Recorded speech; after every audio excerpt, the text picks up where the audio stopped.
Se você acompanha o mundo da Fórmula 1, provavelmente já ficou sabendo da troca de Liam Lawson e Yuki Tsunoda. Mas o mais inacreditável disso tudo é que isso aconteceu depois do Lawson ter feito apenas 2 corridas pela equipe da Red Bull. 2, meu amigo. Isso me deixou bastante pensativo nos últimos dias e eu comecei a ter uma pequena dúvida com relação à própria Red Bull. Afinal de contas, o problema da Red Bull é mesmo o segundo piloto ou será que é a própria equipe? Então eu resolvi fazer esse vídeo expondo a minha opinião sobre o que eu acho que está acontecendo lá dentro. Bom, para falar sobre o que está acontecendo hoje na Red Bull, a gente precisa voltar um pouco, especificamente lá em 2015. Ah, mas por que 2015? Porque em 2015 estreava na Fórmula 1 um jovem piloto chamado Max Verstappen lá na Toro Rosso. E para vocês entenderem, naquela época isso gerou muito debate, porque o Verstappen tinha apenas 17 anos e muita gente dizia que ele era jovem demais para estar ali.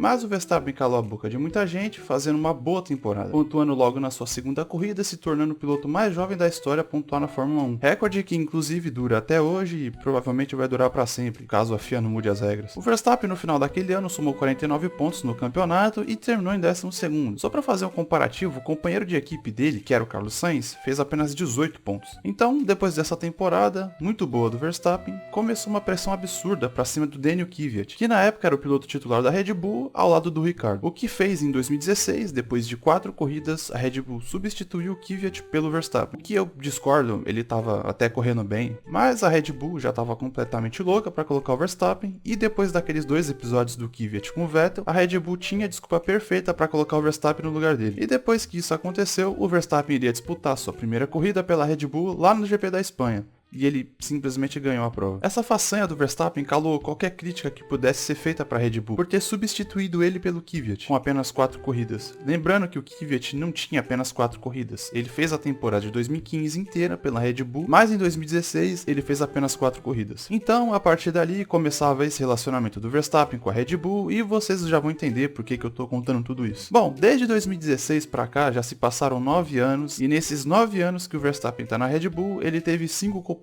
de equipe, o Ricciardo, Gasly, Albon, Pérez e Lawson. E já contando com o Tsunoda, são 6. E com exceção do Ricciardo, nenhum piloto conseguiu ganhar do Verstappen no campeonato. Mas por que isso acontece? O Verstappen, ele é realmente tudo isso? Esses pilotos que eu citei são horrorosos? Bom, sim e não. Sim, o Verstappen ele é tudo isso, e não, esses pilotos não são horrorosos. O que aconteceu lá na Red Bull é que o Verstappen começou a ter muita influência sobre como o carro deveria ser, então a Red Bull ia lá e fazia o que ele pedia e em recompensa, o Verstappen trazia os resultados. Mas aí que tá o problema, meu amigo. O estilo de pilotagem do Verstappen é algo completamente ímpar. É um estilo muito nada a ver. O Albon deu uma entrevista uma vez dizendo que esse carro era tipo quando você coloca a sensibilidade do mouse no talo, aí tu dá só um toquezinho no mouse e o cursor vai lá pra cá do caralho. Então era e ainda é um carro extremamente desconfortável de se pilotar e muito difícil de se aprender a guiar. Mas o que é desconfortável para os outros pilotos é exatamente o que o Verstappen gosta. Então as coisas meio que viraram uma bola de neve, porque você ficava sem confiança alguma para pilotar o carro e lá na frente você viu o Verstappen abrindo cada vez mais distância, e então o piloto começava a querer dar uma arriscada para poder pegar o Verstappen, e nessa daí ele batia o carro, o que ele fazia ter menos confiança ainda, em consequência ele andava mais devagar, enfim. Não me entenda errado, eu não tô dizendo que a culpa do caos da Red Bull hoje é do Verstappen, afinal de contas você fazia o que seu melhor piloto pedia e em troca vinham os pódios, vitórias, títulos. A culpa na verdade é da própria Red Bull, que decidiu ir por esse caminho, o que, eu não vou mentir, funcionou por um certo tempo, e o melhor exemplo disso é o campeonato de 2023, na onde somente o Verstappen fez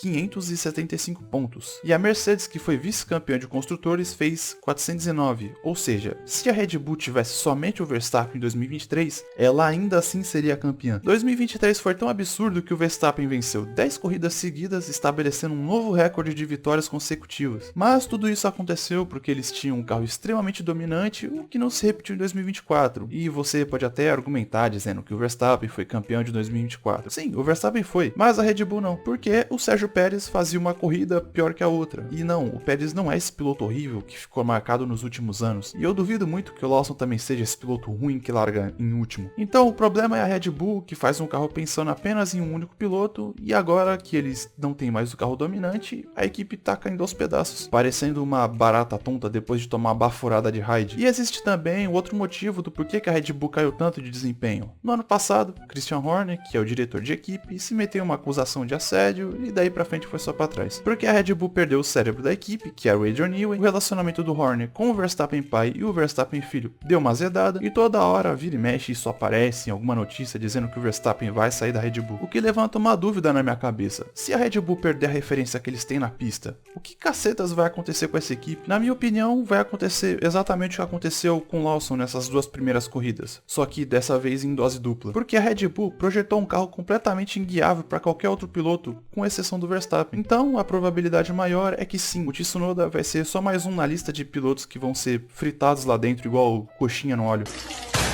Bom, vamos lá. O Gasly, depois que saiu da Red Bull, fez 5 pódios, sendo uma delas uma vitória lá em Monza, em 2020. E o Albon, que saiu da Red Bull também em 2020, voltou somente em 2022 e vem entregando bons resultados na Williams. E agora, a gente vai ter mais uma oportunidade de ver outro piloto que saiu da Red Bull performando fora dela. E se por acaso o Lawson e o Hadjar começarem a botar tempo no Tsunoda? Bom, pelo menos pra mim vai ficar evidente que o problema no final das contas sempre foi a Red Bull e o carro que de certa forma é feito pro Verstappen. No final das contas, esse assento na Red Bull se tornou um pesadelo para qualquer um da academia Red Bull, porque o cara vai chegar lá e vai ter a sua carreira completamente manchada. E seguindo a escadinha de pilotos, o próximo da lista depois do Tsunoda é o Hadjar. E a Red Bull pode trocar de piloto atrás de piloto que o problema não vai se resolver. Bom, para finalizar, o Verstappen aparentemente não gostou nada dessa troca do Lawson, não porque o Verstappen não gosta do Tsunoda ou que ele prefere o Lawson, é só que o Verstappen talvez tenha percebido que essa equipe virou uma bagunça. Se por acaso o Lawson chega na frente do Tsunoda no Japão, o que eles vão fazer? Subir o Lawson de volta? Botar a culpa no Tsunoda? Falar que ele é horrível? O mesmo Tsunoda que tava botando tempo no Lawson até ontem. Tá vendo como é que essa equipe aí virou um caos? Enfim,